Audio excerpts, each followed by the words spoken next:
Should I pay points to buy down my rate? We're going to answer that today on Major Money Matters.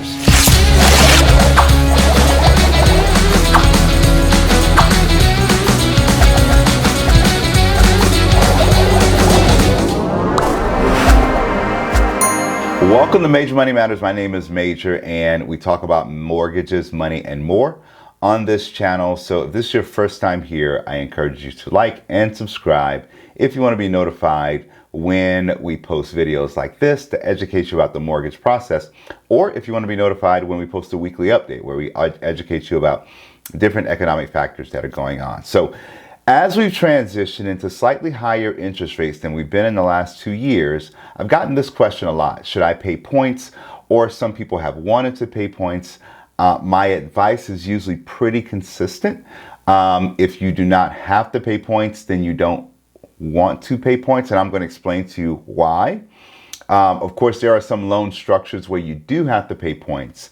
And that's notwithstanding in this conversation. So if you're in a situation where your DTI has to be at a certain level, your debt to income ratio has to be at a certain level in order for you to qualify for a loan, therefore your interest rate can't go higher than a certain level, then it is what it is, and you may have to pay points in order to keep your interest rate at a certain level and buy down a rate. So we're not talking about that. We're talking about if everything's fine and you're just making an assessment of whether you should do this or not. So I want to go through the analysis that I go through with the families that I help to help them understand whether they should buy down points or not. So I have 3 different scenarios, and I'm going to throw these up, and hopefully this helps you to understand how this process works. Scenario number 1. Let's take a look at this. So you see the green highlight there, and these are loans that I currently have in underwriting or in processing, and I just extracted a couple of them, and let's talk through them.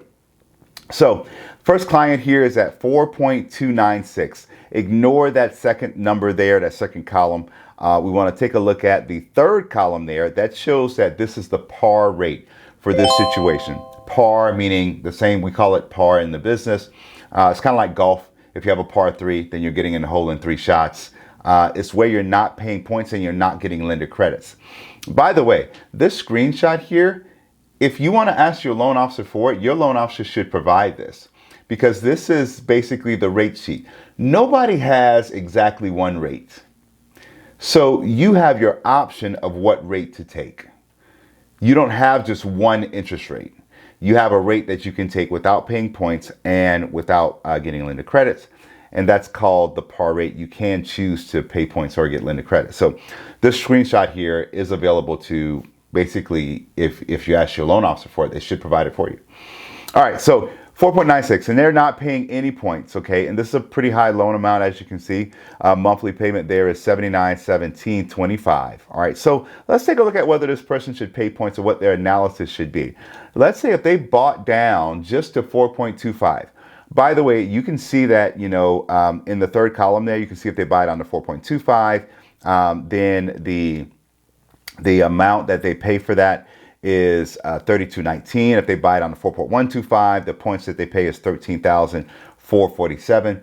This is totally arbitrary. There is no rhyme or reason to this. It's not like this is a linear thing. If you buy down an eighth of a point, you have to pay this. But if you buy down a half a point, you pay this. It is not like that.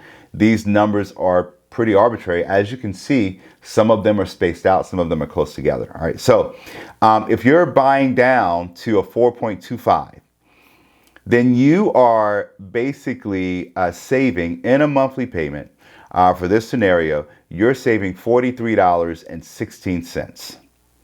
But that's costing you $32.19. All right. So if you take $32.19.44, if you take that and divide it by the $43.16 that you're actually saving on a monthly basis, then your monthly, that takes you 74 months in order to break even on that. 74 months or 6.2 years. So you don't really see the benefit of you buying down on that rate until you get to 6.2 years. And my question to my clients is usually this: how long do you plan to be in the house? That's question number one. Usually, most of my military people, they're like 3 years, 4 years, 5 years, maybe. And the question is not really even how long you plan to be in the house. The second question is, how long do you plan to be in this mortgage? So if we look at economic factors, and right now, all economists basically are saying we're trending towards a recession. So if in a recession, interest rates go lower. So if you pay $3,200 in order to buy down that rate, and then you're going to refinance in a year or so, that really made no sense. So that's the analysis that you should go on. How much is it actually saving you? If you subtract the amount of where you are to where you want to go on a monthly payment, and then how much does that actually cost? Divide the number that it actually that you're saving into the amount that it cost you, and that will give you a sense of really, how long it's going to take you to break even. Let's look at scenario number two. Scenario number two, this is interesting because this client decided to take a higher interest rate in order to get lender credits to pay his closing costs, which in some situations, I think that makes sense also. So he could have been at a 4.3, getting $3,000 of credit, $3,500 of credit towards his closing costs, but he chose to go at a 4.75, and he chose to take $13,775 towards his closing costs. Now, when he did that, his monthly payment went up $236.77. But that is going to take him 58 months. So basically, what he is saying is, well, I could pay $236 extra for 58 months or 4.8 years. And if I do that, it only becomes a bad decision after 4.8 years. And he plans to be in this house for about 3 to 3.5 years as he finishes up his military career, and then he's going to probably sell it and move on someplace else. So in his situation, taking the lender credits makes a lot of sense. Although it's a higher interest rate, it makes a lot more sense because he's only going to be in the home for 3.5 years. All right. Now, let's take a look at one more. Okay. Scenario number three. And let's take a look at this. This individual, by the way, if I have clients that are looking at this and they're like, well, my interest rate's a little bit higher. All of these are scenarios. Those first two were VA loans. All right. The last one is on a conventional loan. So let's take a look at this with a little bit lower loan amount. I know you guys, some of you guys looking at those payments, you're like, that is absolutely insane. But those are in Hawaii. Military members receive BAH or a housing allowance. So, sometimes it makes sense for them to do that. Both of those purchases are over $1 million. By the way, this one right here is not, okay. This one right here, more modest purchase. I think this purchase is around $300,000 or so. But he's at 5.5%. All right. And let's suppose he says, hey, for whatever reason, I don't want to be at 5.5%. I want to be at 5.25%. People are really interesting about interest rates. Sometimes it's totally psychological. And sometimes I have clients that totally go against my recommendation and they say, hey, I want this interest rate. I don't want to go higher than this. And I say, why? They can't really explain it. But I said, hey, whatever, man. I'm just here to advise you. So let's say he went down to 5.2%. If he went down to 5.2%, that would cost him, if you like the third column there, that would cost him $772.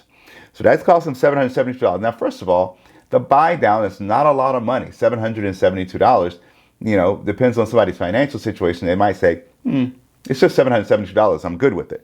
So, and that would save them about $48.51 per month. The break even on that is actually 15.9 months or 1.3 years. So this begins to make sense if the individual plans to be in the home greater than 1.3 years, or if they plan to not refinance within 1.3 years. So I share this because during the refi boom of 2020, 2021, I refinanced a lot of people who had paid points in order to get a rate. And sometimes that did not make a lot of sense. So it doesn't make sense to pay points if you're then going to refinance later on because you're throwing money away and not even going to reap the benefits of that. So this is a simple analysis you can run. If you ask your loan officer, say, hey, send me the rate sheet, send me a screenshot of the rate sheet or whatever, and they can send it to you, and you can do this on your own. Or you can have your loan officer walk through this with you. If somebody I'm working with asks me to walk through this with them and they're considering buying points, I really look at this. For the majority of people, the answer is doesn't make sense, especially in these economic conditions, because it's likely that next year we could be in a recession where rates are lower and you're going to refinance that mortgage anyway. So it doesn't make sense to pay the points up front. So hopefully that gives you guys some information and some insight on how to do this analysis. We are going to do another video that talks about how to read a loan estimate, so you know if a loan officer is giving you something and you're actually paying points. So talk to you guys soon. See you next time on Major Money Matters.